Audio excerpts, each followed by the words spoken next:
yes, you can start a relationship, building it, from behind your screen. But I think the realest and the strongest relationship are built on the ground when we engage with the local partners face to face and in person.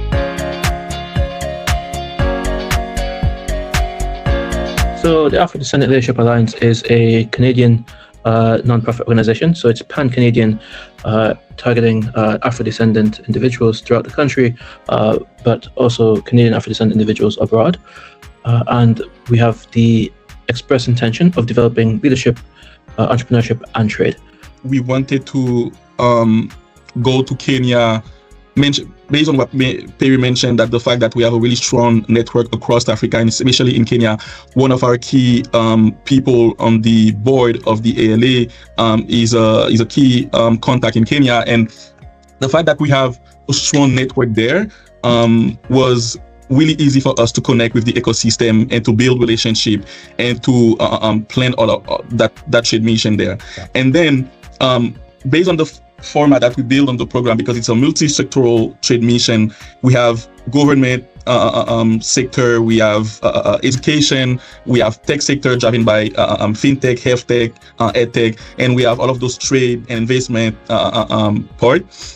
And we are trying to connect with the government sector, and one of the our key contact in Africa, which is Ben Morgan, which is the permanent representative of Canada in African Union. He wanted us to go to Ethiopia because he was telling us we can't go in East Africa without visiting Ethiopia. So we added Ethiopia later on in the trip, but that was really key to the trade mission because we were able to compare those two countries.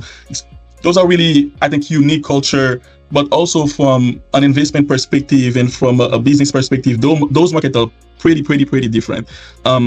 And one of the analogy we have been saying after the trade mission is Ethiopia is now where Kenya was 15 years ago. And that was key to understand the dynamic of an emerging market, which is Ethiopia, versus a more mature market, which is Kenya. I think from a diaspora perspective, we went to Ethiopia and we went to Kenya. And especially in Kenya, I did not expect the market to be that dynamic and that mature. When you compare Ethiopia and Kenya, and you go to Kenya, you see how fast things move, right? It's a really, I would say, mature market, which is driven by innovation, and it's really quick compared to Ethiopia. When you go there, where it's more about patience, it's more about long term, where Kenya is more innovation driven. And I think I didn't expect that market to be that dynamic, where you will see all the local stakeholders, entrepreneurs, VC, innovation hub, private sector, to bring all together and make sure that ecosystem stay dynamic.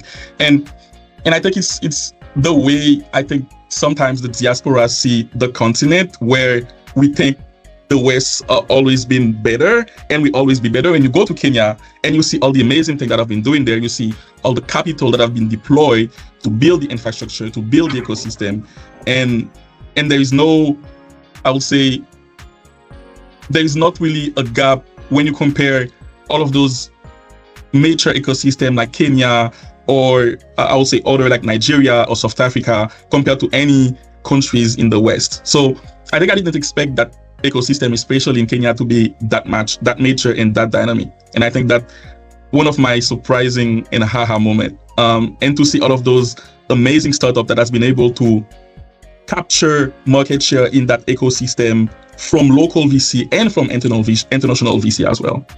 Be aware of your business partners, and what I will add is be on the ground. And honestly, what we have experienced when we are trying to build the program, the Back to the Roots program, is yes, you can start a relationship, building it, from behind your screen. But I think the realest and the strongest relationship are built on the ground when we engage with the local partners face to face and in person, right?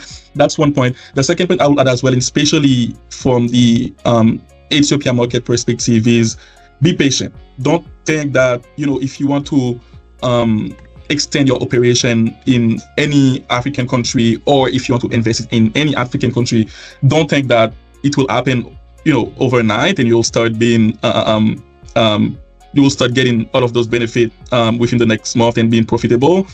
sometimes it takes time, especially in the Ethiopian market, where the government has been doing a lot of reform to liberalize some of those key sectors: telecom, banking, supply chain and logistics. And you have to make sure that you are on the ground and you are connected with the local partners, and you have to make sure that you know your business very well as well. Yeah, what I will add as well is as the Afro-Descendant Leadership Alliance, where the members came from Africa and the Caribbean, and the fact that our members, we're trying to help our members have impact in real time.